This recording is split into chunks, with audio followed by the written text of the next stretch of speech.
Bienvenidos a nuestra serie de transmisiones en vivo con el ensamble ARCOP para el año 2022 en el marco de nuestra temática La mujer en la historia de la música. Dentro de esta nueva temporada de charlas, abordaremos diversas temáticas acordes al papel que desempeña la mujer dentro de diferentes ámbitos del oficio de la música. Entre estos, nos hemos concentrado en el de la mujer compositora y el enfoque de género desde la formación musical en la primera infancia. Contamos con destacados invitados que desde su labor artística, investigativa o docente, nos comparten sus conocimientos y su visión de este tema.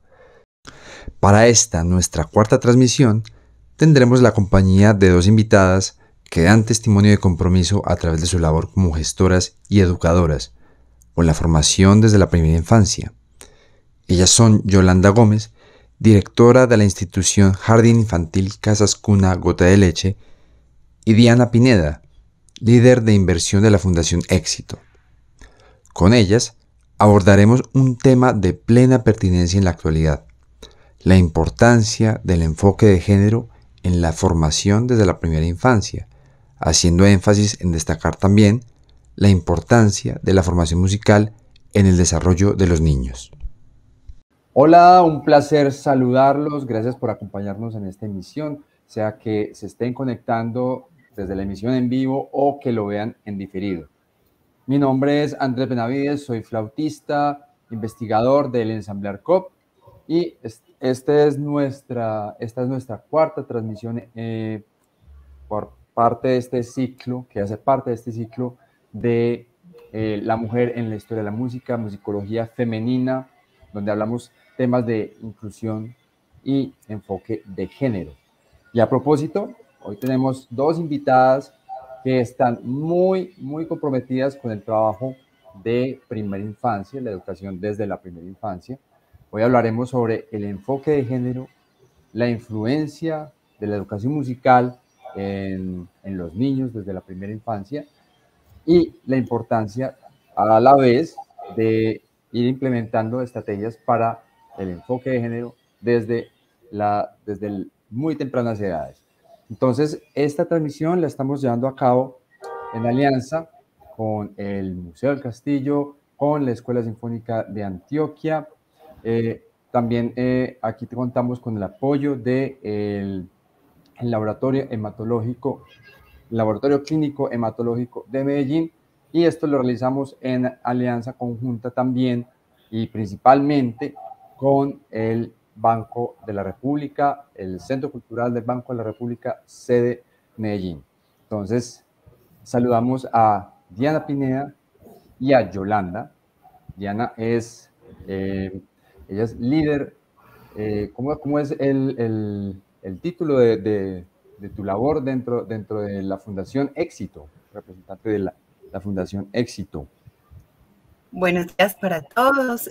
Yo soy la líder de inversión social y generación del conocimiento de la Fundación Éxito.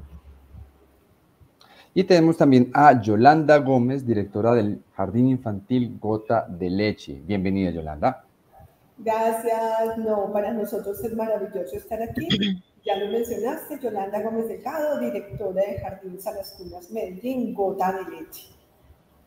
Ambas instituciones con ya un trasllegar muy importante, influyendo positivamente y haciendo una labor social muy importante sobre los niños. Entonces, cuéntenos, por ejemplo, empecemos con la historia de la Fundación Éxito, cómo es ese compromiso con los niños, en qué momento empieza a trabajar.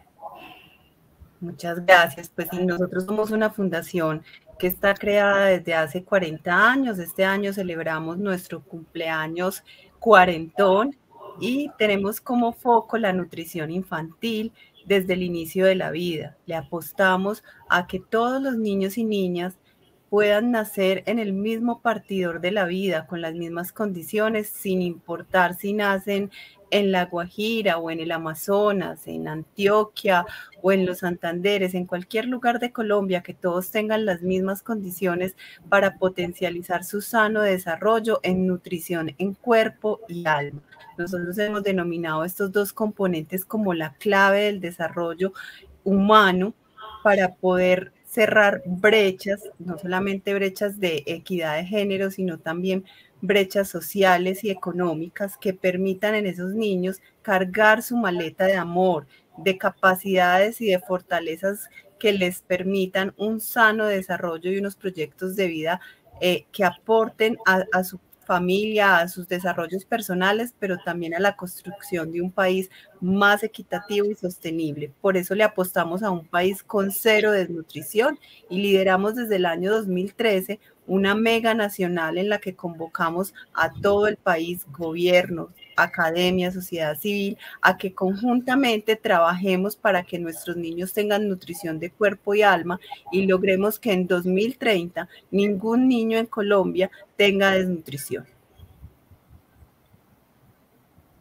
Diana, una labor realmente ejemplar y muy, muy bonita.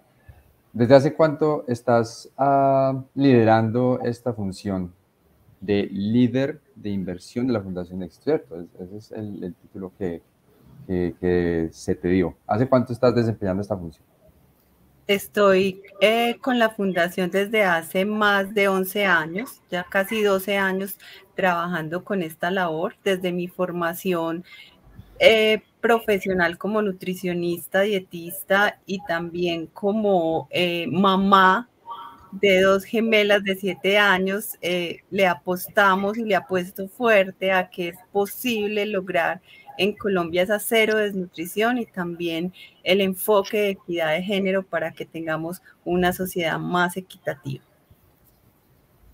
Muy, muy bonita esa labor. ¿Cuántos jardines infantiles están ligados a la Fundación Éxito? Nosotros tenemos una presencia nacional en donde llegamos en estos momentos con corte al mes de octubre. Estamos en presencia de más de 180 municipios en Colombia, 26 departamentos y cerca de 138 instituciones de atención a la primera infancia. Esto nos permite estar beneficiando actualmente con programas de nutrición para el cuerpo, que son los programas donde acompañamos durante los primeros 1000 días que constituyen la gestación, el embarazo de la mujer y los primeros 2 años del bebé con paquetes de alimentos altamente proteínicos y cargados de vitaminas, que es lo que llamamos nutrición para el cuerpo. Acompañamos cerca de 40,000 niños. Y en el componente de nutrición para el cuerpo, que es lo que llamamos todo el proceso de estimulación temprana, formación en promoción de lectura e iniciación musical, pensada como unos componentes claves para el desarrollo de habilidades para la vida, también estamos acompañando cerca de 11,000 niños en diferentes instituciones del país. ¿Cuántos dijiste? 40,000. En total estamos beneficiando con los 2 componentes de nutrición de cuerpo y alma cerca de 48,000 niños. 48,000 niños, correcto. Y entre esos jardines infantiles, en esas instituciones, está Jardín Salas Cuna Gota de Leche. Aquí tenemos a Yolanda, que está a cargo, la veo todos los viernes, un día como hoy, que yo también hago parte del programa de iniciación musical. Este año empecé a trabajar con la Escuela Sinfónica y aquí hemos tenido la oportunidad de conocernos. Bienvenida, Yolanda, y cuéntanos acerca de Gota de Leche. Andrés, muchas gracias. Mira, el Jardín Salas Cunas Gota de Leche nació en 1917, es decir, que tenemos 105 años de experiencia transformando vidas. Nació por iniciativa de un sacerdote jesuita español que con un grupo de mamás del Colegio San Ignacio decidieron darle una gotica de leche a las mamás gestantes que trabajaban lavando ropa en la quebrada Santa Elena, que es la quebrada que pasaba por aquí, por la avenida La Playa. Cuando ellos empezaron a darles esa gotica de leche, buscaban quizá la equidad, que es el tema que nos trae hoy en esta invitación. Buscaban también el proteger a esas mamás gestantes, y a los pocos meses se dieron cuenta que eran los niños los que necesitaban realmente esa gotica de leche, los que necesitaban la atención y la protección, y decidieron guardar a los niños para atenderlos mientras las mamás seguían trabajando. Así fue como nació Gota de Leche.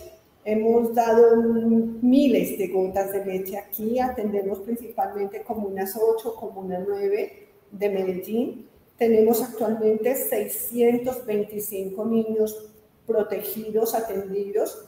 Nuestra misión es garantía de derechos, es un entorno protector para ellos, y tenemos atención nutricional, atención pedagógica, atención psicosocial, en un horario que va desde las 6:45 de la mañana hasta las 4:30 de la tarde.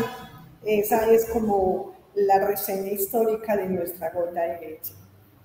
No, es impresionante todo el trasegar histórico que tiene Gota de Leche y todo, pues, o sea, mejor dicho, Gota de Leche es patrimonio de la ciudad prácticamente. Es historia, sí, es historia dentro de la historia de Antioquia, efectivamente. Nosotros somos como el modelo en Antioquia de lo que es esa atención integral, además porque estamos certificados bajo la norma ISO, lo cual nos da un elemento diferenciador muy grande en cuanto a la calidad de la prestación del servicio. No, y veo las instalaciones, las tienen muy bien cuidadas, es un espacio amplio. Por cierto, ¿esa casa siempre ha pertenecido a Gota o es una sede que ustedes ocuparon después? No, esta sede son 4.200 metros en esta sede principal. Tenemos otra sede que también queda por el mismo sector, por el Teatro Pablo Tobón, esa mide 360 metros. Y esta sede principal a la que tú te refieres es propia, siempre hemos funcionado aquí. Hemos, digamos, procurado mantener esa infraestructura impecable, digna para esa atención de los niños. De ahí que siempre el mantenimiento requiere mucho recurso humano, económico, técnico, para mantener esta casa impecable, como tú lo mencionas y como se mantiene. Sí, de verdad que es un lugar muy bonito, muy acogedor para los niños. Yo tengo una curiosidad, una pregunta por curiosidad. ¿Cuál es la comunidad religiosa que habita en la casa? Mira, en 1917, finalizando noviembre de 1917, llega un sacerdote, un Monseñor Caicedo de la diócesis de Pasto a Medellín, y cumplía bodas de plata. Entonces, el sacerdote jesuita decide regalarle la gotica de leche en ese cumpleaños.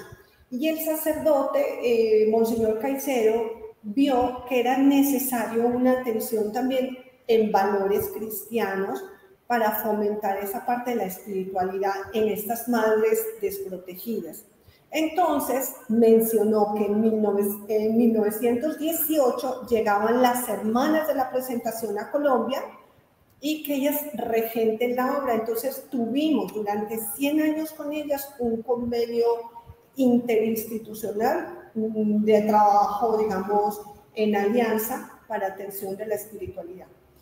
Desafortunadamente, como las religiosas se van disminuyendo cada día en la vocación, ellas tuvieron que irse de aquí de Gota de Leche en 2018, y llegaron en 2019 la comunidad de las hermanas de la presentación, que son las que actualmente se encuentran con nosotros en ese acompañamiento con los niños y con las familias.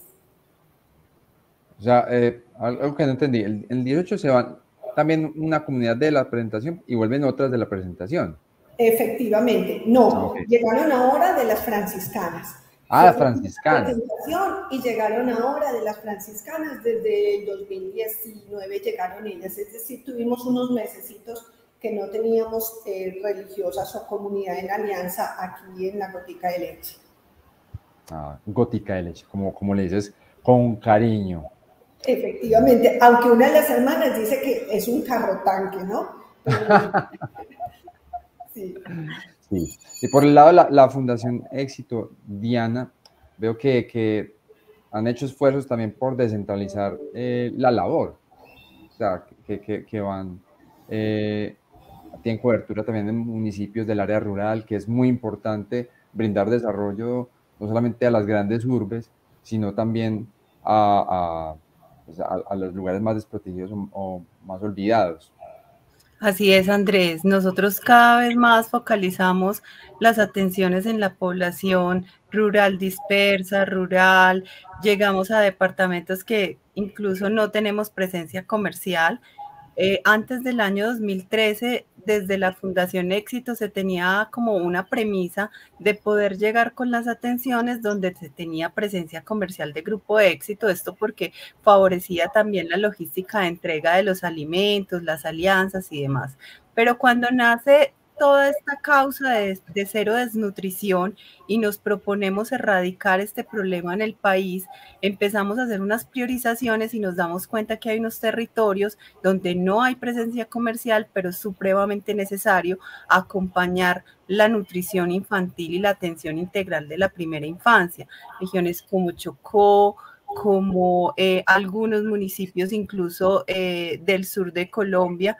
Entonces, en ese orden de ideas empezamos a priorizar y hacer alianzas para llegar a esos lugares.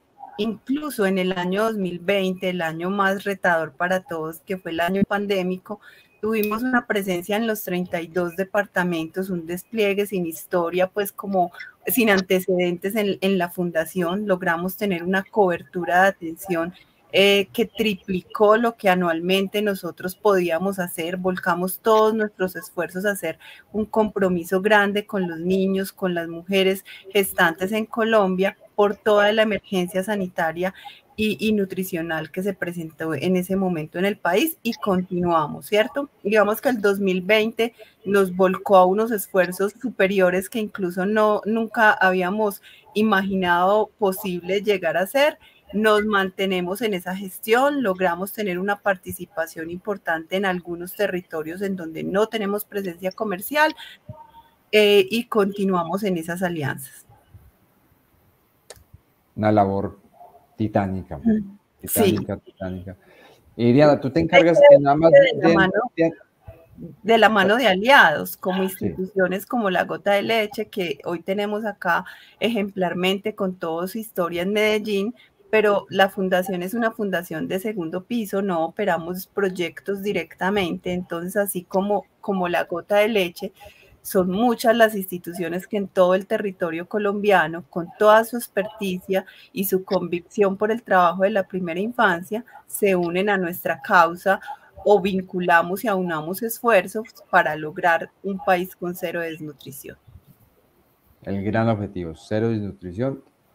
Y también me gustaba mucho la frase que decías, nutrición del alma también. Sí. Muy importante, que es por ahí, por donde entra la música.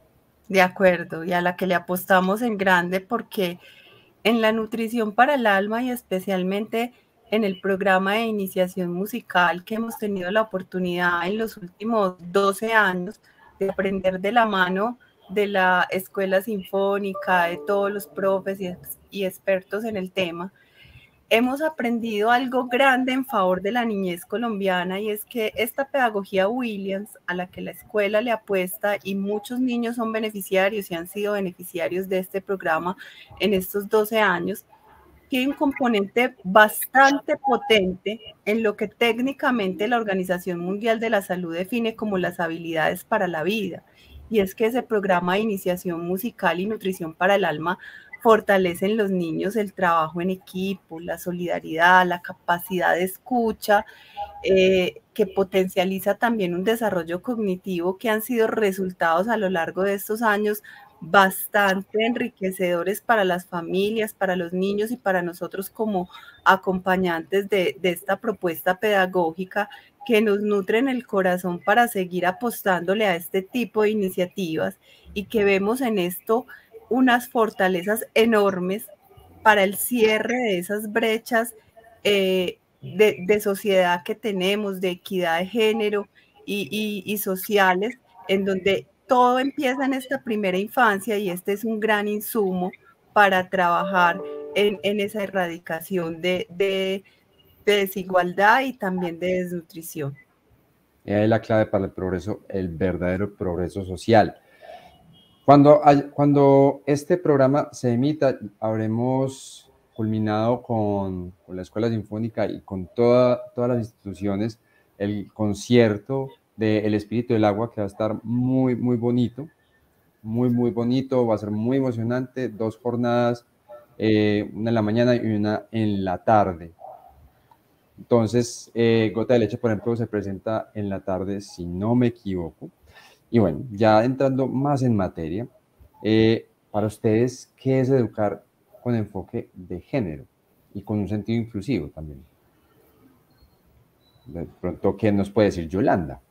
Mira, para nosotros, desde Gota de Leche, es generar mayores oportunidades para el desarrollo humano y es disminuir todas esas brechas sociales, familiares, profesionales y de oportunidades que se están presentando.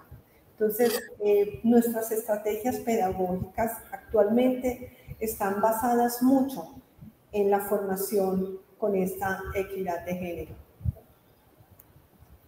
Okay. Yo estoy de acuerdo con Yolanda y complementaría que tenemos muchos retos hoy como sociedad y en esa materialización de lo que son las estrategias de equidad de género, tenemos que posibilitar a los niños y las niñas los mismos materiales, las mismas estrategias que permitan que los dos tengan el acceso a desarrollar y a potencializar sus capacidades en el máximo esplendor. Pero además de eso, acompañar a las mujeres, a las mamás de esos niños y niñas en todo ese proceso de formación, creo que también es supremamente necesario.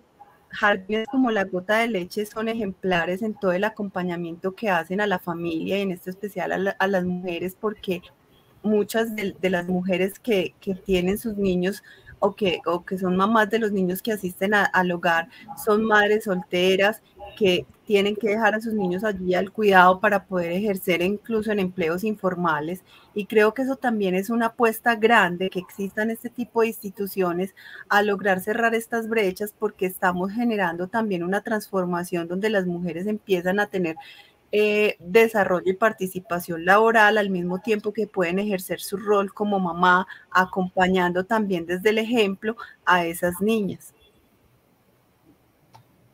Sí, eso es algo muy importante mencionar, y es el tema de tantos niños que crecen con padres ausentes y desde ahí se empieza a dar un desequilibrio en cuanto a la paridad de los roles y la competencia que cada uno tiene dentro de la educación de los niños. Entonces, ese es uno de los desafíos de la actualidad, que sigue siendo vigente y nos ha acompañado a través de la historia. Es el tema de niños que nacen o crecen con padres ausentes. ¿Qué otros desafíos encontramos? Mira, por ejemplo, aquí en Gota de Leche con las familias, un desafío grande es esa cultura sexista que hay, digamos, que invade esos contextos de nuestros niños. Y esa cultura está viciada siempre con creencias heredadas, con temores sin fundamentos sobre esa equidad. Nosotros, ¿cómo estamos abordando esos temas desde aquí de Gota de Leche? Primero, formación a las agentes educativas, a las profesoras, donde hagan una autoevaluación de cuál es mi creencia y cómo puedo romper esos paradigmas.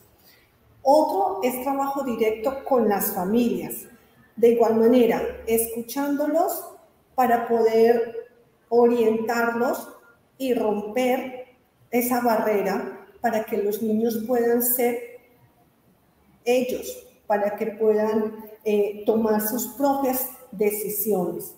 Y algo muy importante que estamos haciendo desde Psicosocial con un proyecto que se llama Tejiendo Vínculos, son esas movilizaciones con aliados, grupos pares de la Comuna 10, y esto se llama un escenario equivalente. Entonces nos tomamos plazoleta de empresas públicas, nos tomamos el centro de lectura de Cofenalco para trabajar mucho con las familias, juego de roles, a través de la literatura, a través de juegos no sexistas y de igual manera campañas publicitarias con ellos.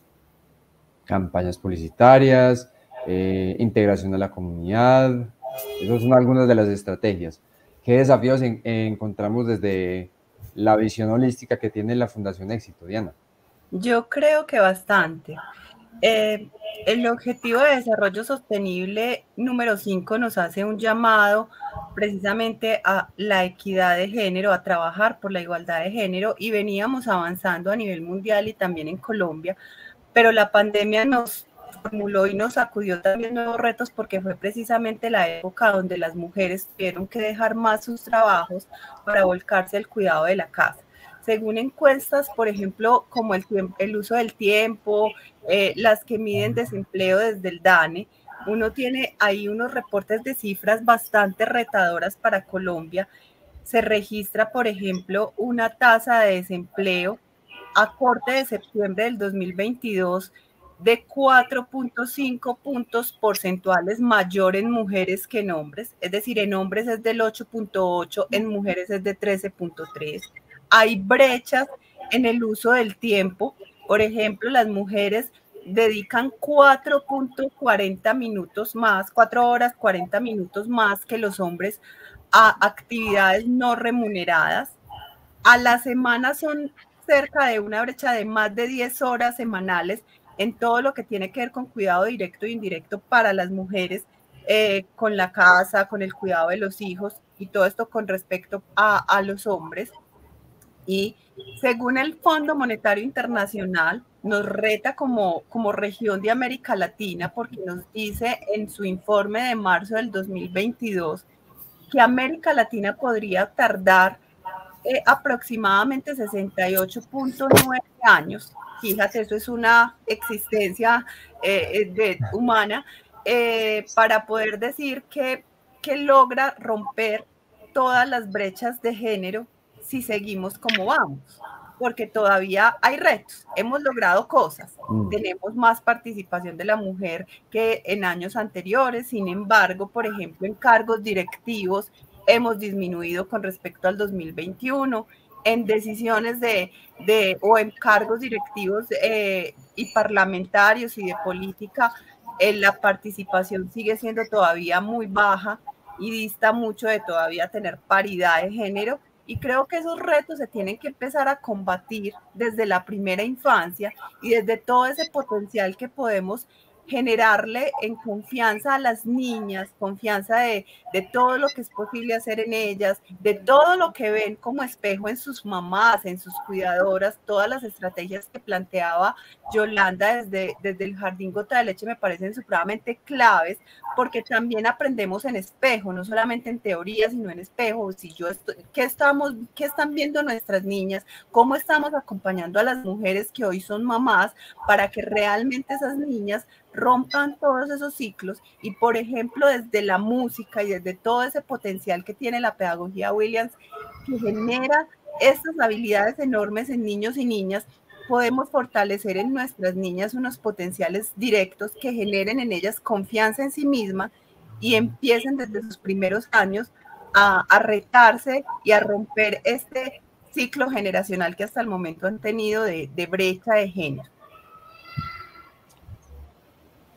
Son impresionantes las cifras, y 68, o sea, casi 70 años, si seguimos como vamos, o sea, previendo que vamos a una, yo diría que dos por lo menos. Sí, porque igual, pues, después de cierta edad vamos restando, entonces casi que 2 generaciones ahí todavía retándonos. 70 años, bueno, y pues, ¿qué hace falta para que esas acciones que estamos desarrollando desde los jardines, desde las instituciones, pasen de ser como un checklist de requisitos como para que se vea la gestión dentro del enfoque de género y que se pase de la teoría a la práctica. Por ejemplo, pues Yolanda nos contaba sobre los juegos de rol y en el día a día con las profes y cómo se da esa concientización a los niños de la igualdad de oportunidades, posibilidades, ¿cómo se da eso? Mira, nosotros tenemos nuestro propio diseño y desarrollo planteado dentro de las estrategias pedagógicas. Y esto lo hemos plasmado o lo hemos querido blindar con equidad de género, para que realmente las profes en ese día a día sean conscientes de la garantía de los derechos, de la igualdad y sobre todo del trato digno para los niños, pero en equidad. Entonces, continuamos a diario a través de este proyecto Tejiendo Vínculos, realizando campañas con el mismo COCOLA aquí internamente, con el Comité de Convivencia Laboral, Igualdad entre las profesoras, para que ellas lo interioricen, rompan esas creencias heredadas y puedan transmitir a los niños y a las familias esa igualdad. Pero mira, yo quiero decir también que hoy para nosotros es un orgullo y un honor estar con ustedes compartiendo sobre este tema, porque esto significa que esto ya tiene voz propia, porque esto significa que ya realmente se están generando movimientos de concientización. Diana nos mencionaba los objetivos de desarrollo sostenibles y uno de esos es muy enfático o muy dado a este logro de equidad. Entonces yo pienso que ya se está logrando tener eco. Dentro de este diseño y desarrollo que tenemos en nuestras metodologías pedagógicas, estamos trabajando mucho arte y movimiento, pero con énfasis con una metodología también llamada STEAM. Y esta metodología nos lleva a trabajar con los niños de que todos los niños y niñas pueden manejar las matemáticas, pueden ser ingenieros o pueden ser profesores de primera infancia dentro de su individualidad y dentro de su poder de decisión. Ahí tocaste un tema clave. Según lo que decía Diana y lo que también mencionabas, Yolanda, es que un tema recurrente en la crianza de los niños es la ausencia de padre o la ausencia de una figura masculina. Entonces, de todas maneras, dentro de las profesiones de cuidado del ser humano, todavía hay mucha ausencia del masculino. Los hombres nos decantamos por profesiones que son más cerebrales, por decirlo de alguna manera, a lo que está conducidas como a la industria, a la ciencia, y el hombre es ausente en la educación de primera infancia. No vemos casi profes hombres cuidando a los chiquis de 2, 3 años, 4. Apenas con la música estamos llegando nosotros, algunos profes varones que vamos aquí a Gotaleche y varias instituciones a trabajar con la música, pero veo que las profes que se encargan de la formación son todas mujeres. Efectivamente, Andrés, pero mira que en estos últimos tiempos ya se ha cambiado eso. Entonces vemos los profesores masculinos, hombres, en iniciación musical de la Sinfónica de Antioquia, recorriendo aquí nuestras sedes, y los niños eso les encanta porque es también la figura paterna, como lo mencionas tú. Pero actualmente, por ejemplo, también tenemos profesores de arte, profesores de educación física, los convenios que tenemos o las alianzas con la academia estamos facilitando que aquellos hombres que han decidido apostarle a la primera infancia tengan la oportunidad de venir aquí, interactuar con los niños, interactuar con las profesoras.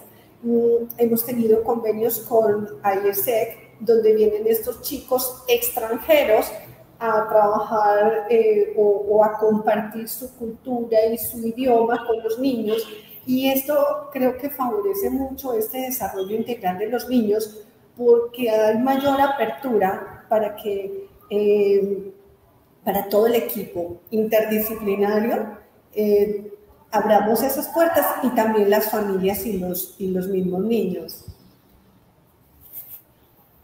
Ah, qué nota que también hayan esas iniciativas. También es así en las otras instituciones que abarca la Fundación Éxito, Diana. Yo creo, Andrés, que lo que tú planteas es una constante hoy de país. Prima las atenciones de primera infancia en el liderazgo femenino, pero también es importante hacer un llamado y una invitación a que en esa paridad de género los hombres pueden jugar un rol importante, y hoy el país lo necesita porque, fíjate, en Colombia en estos momentos hay cerca de 800.000 niños en todo el territorio nacional, pero en especial en la periferia, que siempre son los territorios que se nos quedan con mayor vulneración. Hay 800.000 niños en primera infancia que no reciben atención aún de manera integral, ni por parte del Estado, ni por parte de la sociedad civil. Es decir, esta experiencia que reciben los niños de gota de leche tan integral, hay 800.000 niños en Colombia en primera infancia que aún no la reciben. Ahí tenemos un reto importante. Y otro reto importante que tenemos es que cuando pensamos en hacer el escalamiento de todo lo que son las atenciones integrales que hoy tiene la política pública para garantizar esa atención integral de los niños y niñas, hay deficiencia de agentes educativos que permitan el escalamiento y garanticen la atención de sus niños. Una oportunidad importante para empezar a cerrar esa brecha de género en la prestación y en la atención de primera infancia, con formación a personal tanto femenino como masculino. Muy, muy importante que nosotros los varones también nos arremanguemos la camisa y trabajemos con los niños, muy importante. ¿Y a qué creen que se trate esta ausencia del trabajo masculino? El sesgo cultural es evidente. Sin embargo, hay documentales, por ejemplo, en Noruega, que ya tienen el tema de la equidad más resuelto, que dicen que también se trata de algo ligado como algo inherente a los hombres y a las mujeres, que hombres decían irse y decantarse por la ingeniería y mujeres decían irse por el lado de la enfermería, el cuidado de los niños, de los ancianos. ¿Creen que se trate de un sesgo cultural o es algo inherente en nuestra configuración mental como hombres y mujeres? Yo creo que por generaciones le hemos apostado a un rol de la mujer de cuidado, de crianza, de acompañamiento, que sigue siendo de valor y cobra fuerza frente a todo el poder que la mujer tiene en los efectos de cuidado y crianza de los hijos, ¿cierto? Porque las investigaciones lo demuestran, y niveles educativos, por ejemplo, más altos en las mujeres llevan a una disminución en desnutrición crónica, por ejemplo, de 6 puntos porcentuales, solo por citar algunos, ¿cierto? Pero también creo que hemos estado en deuda en priorizar la atención de la primera infancia. Hemos avanzado como país. En Colombia se ha avanzado bastante en los últimos 12 años en todo lo que tiene que ver con la atención de la primera infancia, pero todavía tenemos camino por recorrer, y en ese camino por recorrer también tenemos que priorizar la formación de los profesionales que deben de acompañar esa formación como un punto crucial, porque son el tesoro más preciado, son unos profesionales que están cimentando las estructuras sociales, cognitivas de relacionamiento afectivo de nuestros niños, que además son los seres humanos socialmente productivos en toda la cadena evolutiva y curso de vida que tenemos como país. Entonces, así como tú citas esos ejemplos, Finlandia, Noruega, han avanzado también porque han priorizado la primera infancia como un punto crucial del desarrollo humano y económico y de salud pública de sus países. Han visto la importancia de invertir en la primera infancia y con ello en todo lo que incluye los profesionales que van a estar acompañando esos procesos de los niños y las niñas. La primera infancia, clave. Eso es clave. Y acerca de todo lo que se habla hoy en día del lenguaje inclusivo, ¿cuál es su postura? O sea, eso de educar, siempre hace la diferencia en niños y niñas, para todos los niños y las niñas que, por decir algo, van a almorzar el día de hoy, o llegar hasta el extremo de decir todes, como para inventarse una manera gramatical de incluir a todos y a todas. ¿Cuál es su postura acerca del lenguaje inclusivo? Yo creo que es supremamente necesario y acertado. Incluso como mamá lo vivo en el día a día. En algunos momentos se nos escapa acá en la casa, a mi esposo y a mí, sobre todo en las festividades, decir, por ejemplo, en abril, ay, vamos a celebrar el Día del Niño, y entonces mis hijas me dicen, ah, ¿y cuándo se celebra el de la niña? Y yo, no, es el del niño y la niña, con la claridad, porque entran en un llamamiento que también es importante para uno, y uno empieza a ver que es supremamente importante dejar esa línea y aclararles, porque ellos hoy se reconocen como sujeto de derecho y se reconocen ellas también como niñas. Entonces el tema de lograr poner en una sola palabra los dos géneros creo que no es al lugar, y hemos avanzado y tenemos que empezar desde esa apropiación en los primeros años a distinguirlos como niños, niñas y todas las demás diversificaciones gramaticales que tengamos que tener presentes para poder garantizar ese respeto y esa inclusión desde los primeros años. Sí, quizá complementando lo que Diana nos dice en este momento, es también ese lenguaje integral, no solamente verbal, sino también el escrito, el visual, el gestual, el que debe denotar esa equidad y ese respeto por la igualdad entre los niños y las niñas. Simplemente con una mirada podemos sesgar o podemos estar ya haciendo esa diferencia para que los niños y las niñas tengan esa identidad, pero se sientan igual, con los mismos derechos, con esa misma garantía de derechos. Ya, o sea que ustedes están porque siempre se haga la diferenciación para todos y todas, para los niños y las niñas, que digamos que la gramática del español dice que el plural expresivo abarca todos los géneros, pero, como bien lo decías, Diana, siempre hay lugar a la duda, entonces siempre se va a reclamar, ay, ¿las niñas qué? ¿O nosotras qué? Entonces... De acuerdo. En honor a la inclusión, yo creo que tenemos que ser coherentes desde lo gramatical, desde lo verbal, y en todo no debemos escatimar esfuerzos para poder generar ese empoderamiento y reconocimiento en las niñas y esa confianza en sí misma de todo lo que pueden lograr y las oportunidades que tienen en esa paridad de género. Bueno, y en el tema de diversidad sexual, ¿ustedes estarían de acuerdo con utilizar el todes, ese tipo de diferenciaciones? Es más complejito.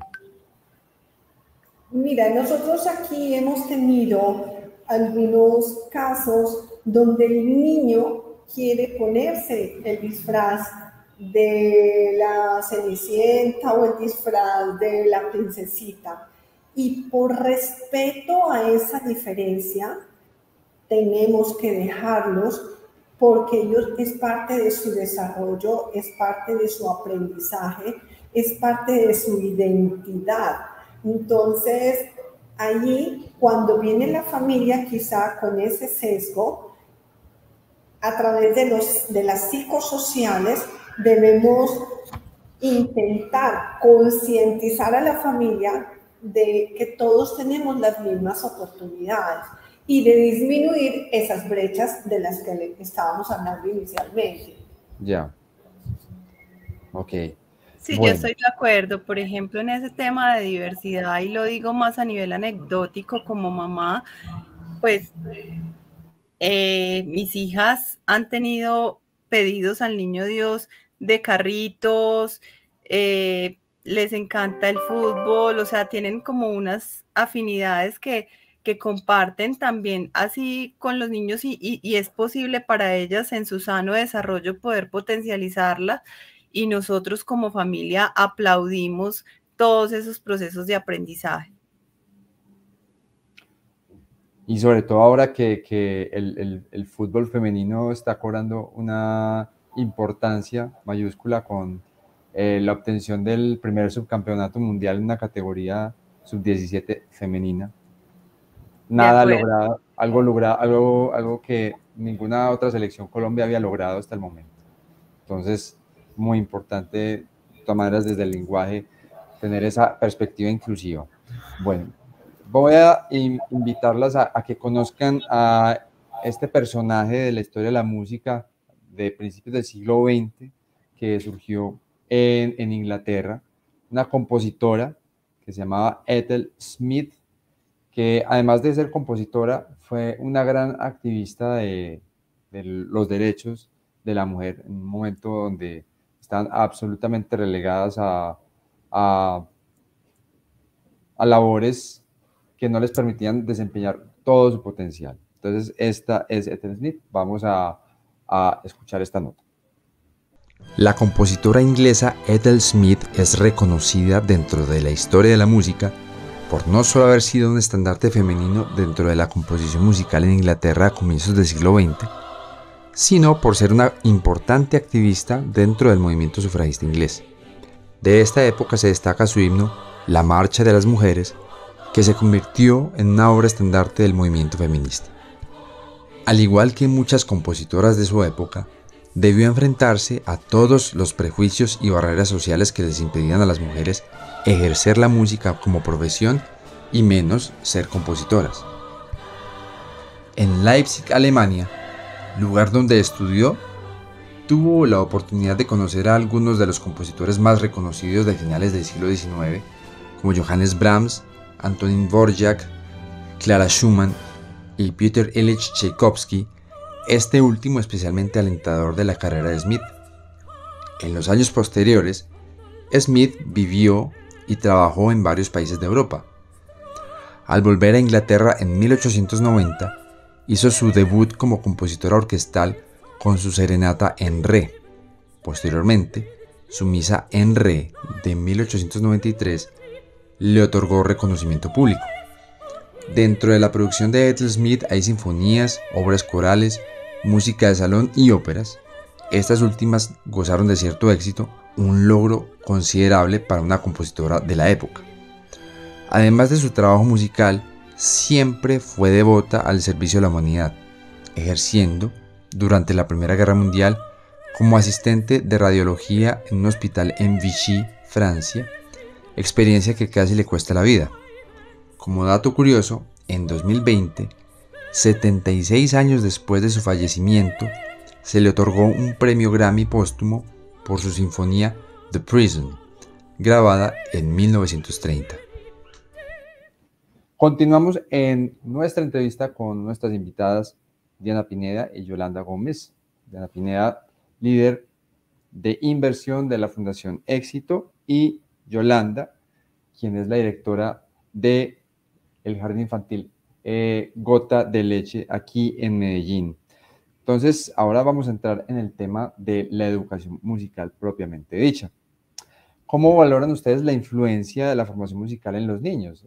Y aquí hago eco de lo que decía Diana, que también hace parte del programa de nutrición, no solamente física, sino del alma. De acuerdo, para nosotros la iniciación musical es poder ofrecerle a los niños nutrición para el cuerpo, para el alma, que es tan necesaria. Entonces, así como desde la Fundación Éxito le apostamos a la cero desnutrición de una forma integral y entregamos paquetes de alimentos cargados de proteína, de nutrientes que ayuden a que los niños tengan el peso y la estatura que tienen que tener, somos conscientes que también requieren en esa nutrición integral poder tener el acompañamiento y la pedagogía adecuada en familia, en sociedad, para potenciar habilidades emocionales que son muy necesarias, como son el trabajo en equipo, la solidaridad, la resiliencia, la capacidad de escucha que es tan necesaria hoy en nuestra sociedad y que además es lo que nos reta como sociedad y como país también para lograr una sociedad más equitativa y competente.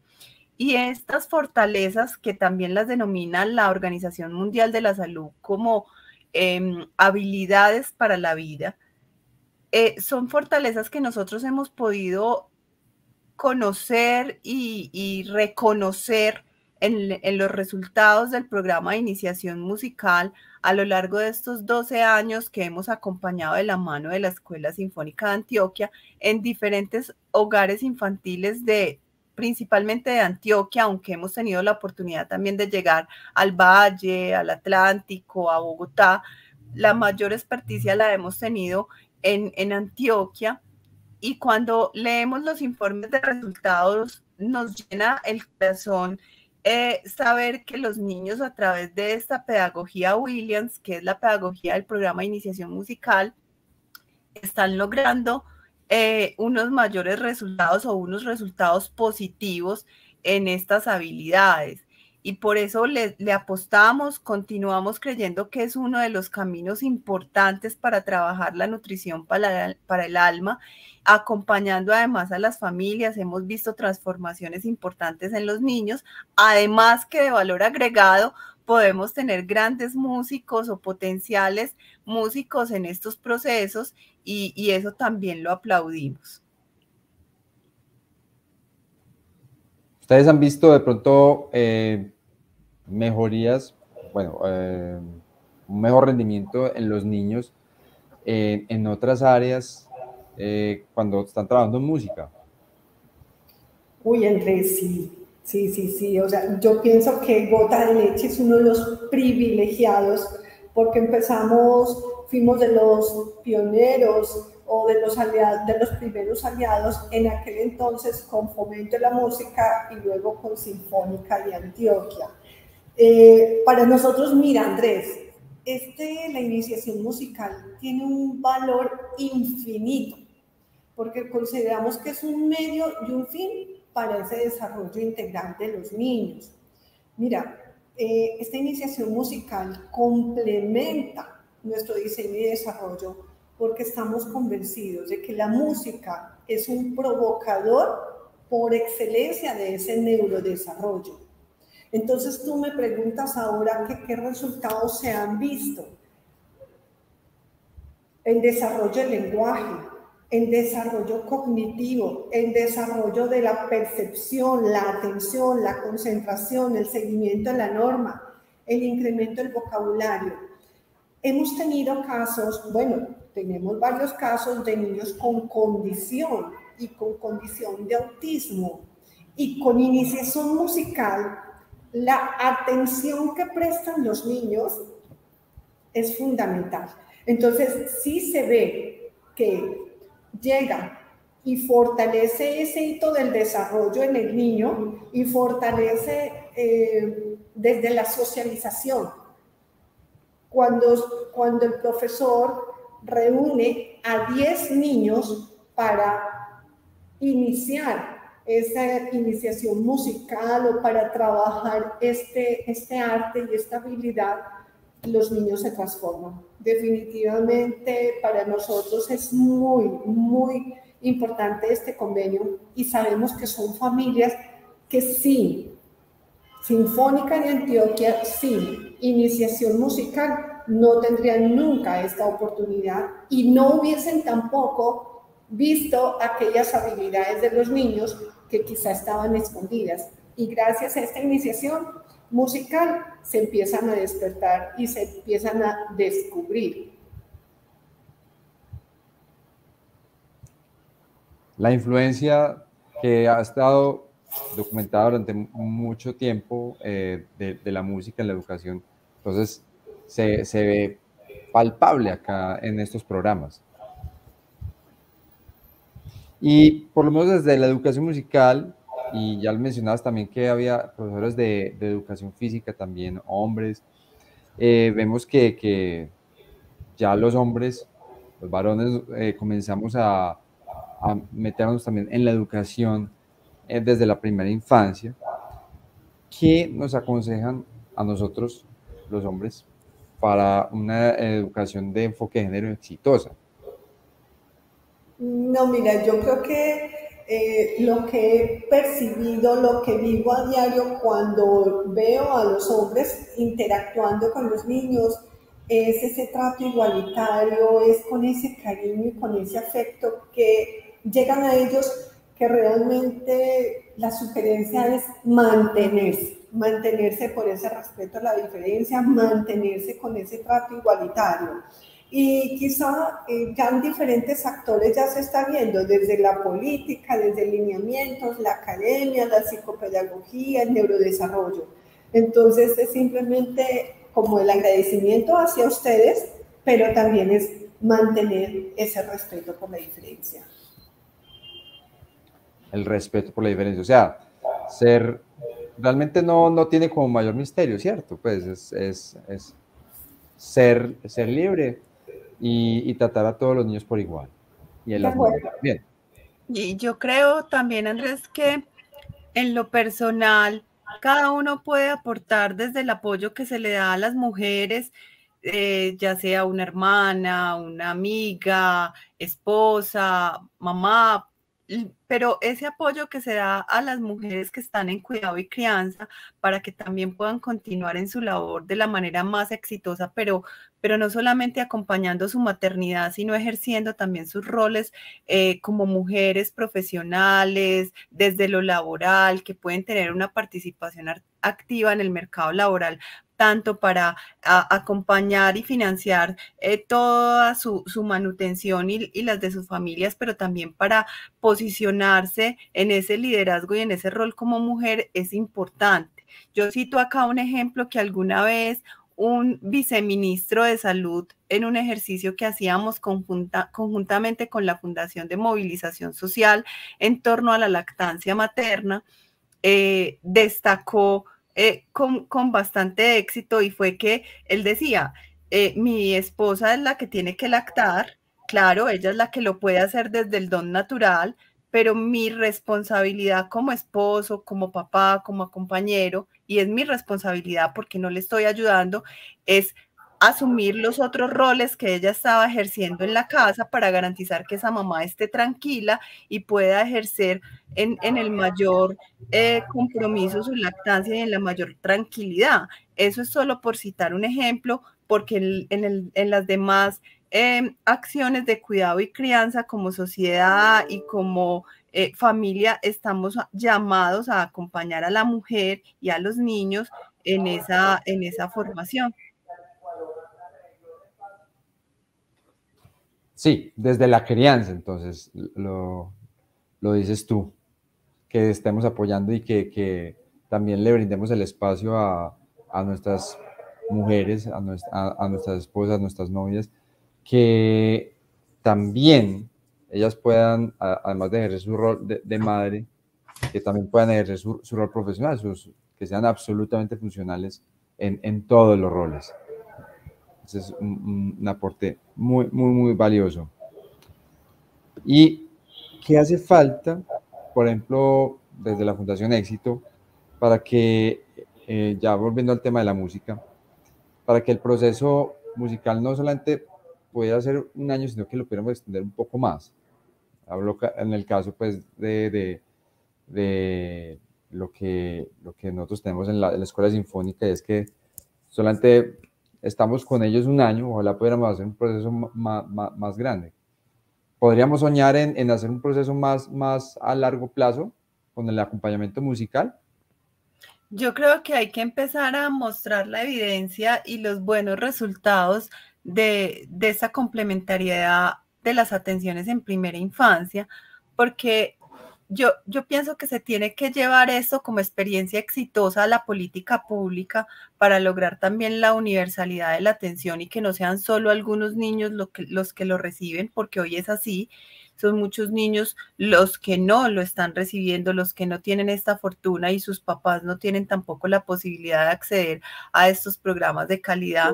Y la manera de lograr esa universalidad en la atención y de lograr también esa integralidad en todos los componentes es a partir de la asignación de política pública con recursos que garantice la atención para todos los niños y las niñas. Desde lo público. Ya que, sí, dime. Perdóname, y complementando la respuesta de Diana, yo creería que sería importantísimo incluir la formación musical dentro del currículo como un pilar fundamental para la educación y el desarrollo. De acuerdo. Sí, y sería un sueño que la pedagogía Willems la aplicáramos como está pensada, desde el embarazo hasta que tenga 17 años. O sea, es un sueño, pero bueno, por lo menos ya tenemos un primer pino que es muy significativo y es por lo menos dar esos primeros 2 niveles de iniciación que normalmente la Escuela Sinfónica brinda a las instituciones. Tenemos el nivel 1 y 2 a niños de 4, 5 y hasta incluso 6 años.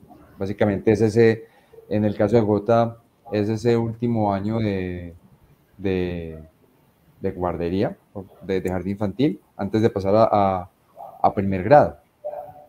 Efectivamente, antes de hacer ese tránsito a esa institución educativa ya formada. Hacia primer grado. Ahí tenemos a los constructores. 199 niños constructores están actualmente con ustedes, sí.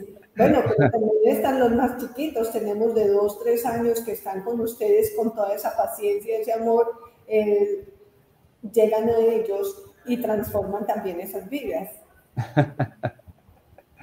No, de verdad que para mí este primer año con niños de 5 años, nunca he trabajado con niños tan chiquitos, ha sido una experiencia realmente reveladora, significativa, de todo. Pues, ellos son mis maestros. Los niños. Sí, ellos son mis maestros. Yo creo que es un aprendizaje mutuo. En el caso de Andrés, le entrega toda esa habilidad, ese talento, ese conocimiento, y los niños lo reciben con todo ese afecto y ese amor, y saben qué día es música y ese día es un festival para ellos, porque además viene el profe, hombre, y los saca de esa rutina o de esa dinámica diaria para esa iniciación musical. Entonces, para ellos y para nosotros es fabuloso contar con esta alianza y que nuestros niños tengan esta iniciación musical. Bueno, es genial lo que podemos lograr. Entonces, vamos a ver una nota acerca de las compositoras Fanny Mendelssohn, Clara Schumann y Germaine Taillefer en esto que es el enfoque de género. Esta idea de genialidad es una idea que deja por fuera a muchas otras personas que estaban haciendo lo mismo al mismo tiempo. Y generalmente no tiene que ver solo con talento o solo con los aportes que hizo, que no se niega que sean valiosos, sino también con apoyos, con suerte, con muchas otras cosas que no necesariamente están relacionadas con esas ideas de genialidad y que bueno, también voy a hacer un comentario. Para que esas personas existan, necesitan a alguien que les esté cuidando y que esté haciendo cosas por esas personas. Generalmente siempre eran las mujeres o digamos que ese es el rol que ha sido construido para las mujeres, estar ahí acompañando, cuidando, sosteniendo, y ese otro desarrollo o ese otro aporte no es reconocido. Tenemos muchos nombres para poner ahí eh, Sí, en esas figuras de soporte y de cuidado, y que además, aparte de todo eso, hacían música ajá. y su música no es reconocida. Durante muchos años, en la historia de la humanidad, el papel al que se ha reducido la mujer ha estado limitado al del ámbito privado, donde su rol se limitó al cuidado del hogar y los hijos y al acompañamiento y soporte del hombre, quien tradicionalmente ha asumido el liderazgo en el ámbito público. Estas labores de acompañamiento y cuidado, por lo general, han sido subvaloradas y menospreciadas, habiendo mucho que hacer aún hoy en día por darle el merecido valor a estos trabajos y por brindar igualdad de oportunidades para que la mujer pueda también ser funcional en el ámbito público y profesional, en completa armonía con su vida privada, donde en muchos casos aún debe ser también madre y esposa. De ahí que en todas las ramas del conocimiento, la lucha por surgir y ser validadas en el ámbito público haya sido una constante en la historia de la reivindicación de los derechos de la mujer. En la música también ha estado presente esa lucha de las mujeres por ser validadas en el ámbito público, donde el derecho a ser compositoras e intérpretes profesionales se les negó durante siglos y las mujeres debieron batallar para ganarse su lugar en el escenario. Aquí destacamos algunas mujeres como Fanny Mendelssohn, Clara Wieck, Teresa Carreño y Germaine Taillefer, a quienes su amor a la música las llevó a enfrentarse a los sesgos de género de sus tiempos para poder ejercer la música profesionalmente. A Fanny Mendelssohn se le negó el derecho a ser una profesional de la música, solo pudiendo tocar y componer en el hogar. Para publicar sus obras, debió acudir a su hermano Félix para que le prestara su firma y así no ser rechazada, pues el oficio de la composición no era digno de una mujer. Solo al final de su vida pudo publicar sus obras con su verdadera identidad. Por su parte, Clara Wieck, si bien pudo cumplir el sueño de ser pianista y compositora, vivió siempre bajo la sombra de su esposo Robert Schumann, debiendo balancear su vida como madre y esposa con su labor de apoyo a su marido, siendo ella la principal difusora de la obra pianística. Solo cuando su esposo murió pudo ella florecer como músico y tuvo la oportunidad de ser reconocida.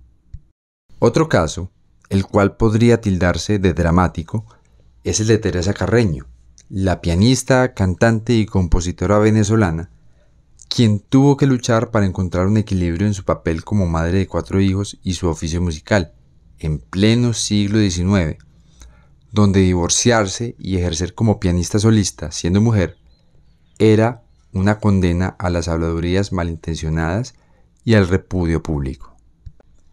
Y finalmente tenemos a la única mujer que hacía parte del grupo de los 6 de París, Germaine Taillefer, compositora francesa del siglo XX, quien al igual que muchas otras compositoras, debió enfrentarse a la oposición del patriarca de su familia, su padre, para emprender sus estudios de música. Igualmente, en su vida pública, también debió vencer muchos estereotipos, donde debió ganarse su lugar en el campo de la composición de Francia, ámbito que durante gran parte del siglo XX era limitado única y exclusivamente a los varones. Bueno, ya para ir cerrando nuestra entrevista, volvemos acá con Diana y con Yolanda, que hemos tenido una conversación muy amena. Entonces, ya para ir concluyendo y seguir con nuestros compromisos, viendo los testimonios de las mujeres a lo largo de la historia, observando todo lo que ha significado la lucha, y eso en todos los ámbitos del conocimiento y de la vida, ¿cuál es el mensaje que debemos dar desde la educación para lograr una sociedad más inclusiva y equitativa? Bueno, yo creo que hay un llamado a actuar en el inmediato, desde los primeros años, desde la gestación. Tú lo decías también, desde la pedagogía que se tiene en iniciación musical. Yo creo que el punto debe ser empezar en estos primeros años, empoderar a nuestras niñas y desde ya continuar trabajando en que se logre cortar esta brecha con una nutrición para el cuerpo adecuada, con una nutrición para el alma también adecuada que permita el cierre de brechas, con cero desnutrición crónica en Colombia, pero también con cero desnutrición emocional, que es lo que nos permite este abordaje a la música de manera tan efectiva y el llamado es ahora, tenemos que aunar esfuerzos y trabajar por esto, tomar todos los aprendizajes, tomar todos los retos y los desafíos que hoy tenemos como país y como sociedad y desde estos primeros años empezar a trabajar y persistir en que logremos estos objetivos comunes que nos hemos trazado. Ahora y siempre. Yolanda. Bueno, yo creo que el mensaje es escuchar definitivamente los temores detrás de esos estereotipos para poderlos intervenir y procurar cambiar esas mentalidades y esos paradigmas para crear nuevas posibilidades. Y es tener como esa mirada de posibilidades para el ser humano, donde siempre la equidad sea visible y donde todos tengamos las mismas oportunidades.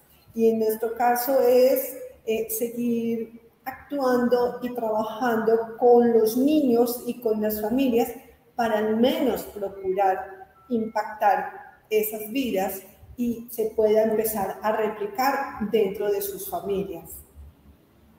Replicarlo dentro de las familias, que es donde más hay que trabajar para vencer los estereotipos. ¿Ustedes qué creen? ¿Igualdad o equidad? ¿Debemos lograr una sociedad equitativa o una sociedad igualitaria? Yo pienso que... Dale, Yolanda, tranquila. Gracias. No, yo pienso que la palabra ideal es equidad, para disminuir definitivamente esas brechas sociales, profesionales, laborales, relacionadas con el género, donde mujeres y hombres tengamos las mismas posibilidades y oportunidades. De acuerdo con Yolanda, yo creo que tenemos que tomar la palabra como equidad, porque también hay que mirar que las posibilidades sean las que sean las más acertadas también para cerrar esas brechas, y la equidad es la palabra que más lo puede agrupar y garantizar en este caso. Perfecto. Entonces, en conclusión, ¿qué significa ser inclusivos o educar con una dinámica inclusiva y de enfoque de género? Yo creo que lo primordial es poder empoderar a nuestras niñas y niños desde la primera infancia en todo su conocimiento como el ser y las potencialidades que tienen, pero también posibilitando oportunidades materiales y estrategias que les permitan a los dos desarrollarse con el mayor potencial que tienen. Y esto es ponerlos a los dos en el mismo partidor de la vida al momento de iniciar todo su curso de vida. Que tengamos igualdad de oportunidades y sean las mismas condiciones desde el punto de partida. Desde el punto de partida. Bueno, muchísimas gracias. Pues hemos llegado al final de nuestra charla. Gracias por su tiempo, porque yo me imagino que de todas maneras tenemos todos una agenda muy apretada, nos ponemos un poquitico, pero gracias por toda su generosidad. Es un tema apasionante que merecería dividirlo por más capítulos y seguir ahondando en esto. Entonces, gracias, Pilar, Diana. Muchas gracias, Andrés. Gracias por esta maravillosa invitación. Esperamos que nos vuelvan a invitar, ¿cierto, Diana? Claro que sí. Fue un aprendizaje colectivo y un intercambio de experiencias y de ideas maravilloso para nuestro fortalecimiento también personal y profesional. De acuerdo. Muchísimas gracias. Y bueno, esta fue nuestra última transmisión dentro de la temporada de musicología femenina que desarrollamos junto al Banco de la República, Centro Cultural del Banco de la República, sede Medellín. Agradecemos a nuestras invitadas y a nuestros aliados la Escuela Sinfónica de Antioquia, el Museo del Castillo, el Laboratorio Clínico Hematológico y el Jardín Salas Cuna Gota de Leche, sin mencionar, claro, la presencia de Fundación Éxito. Yo soy Andrés Benavides, soy flautista y investigador del Ensamble ARCOP y agradecemos su compañía en esta transmisión. Nos despedimos hasta la próxima. Chao, muchas gracias. Chao. Chao.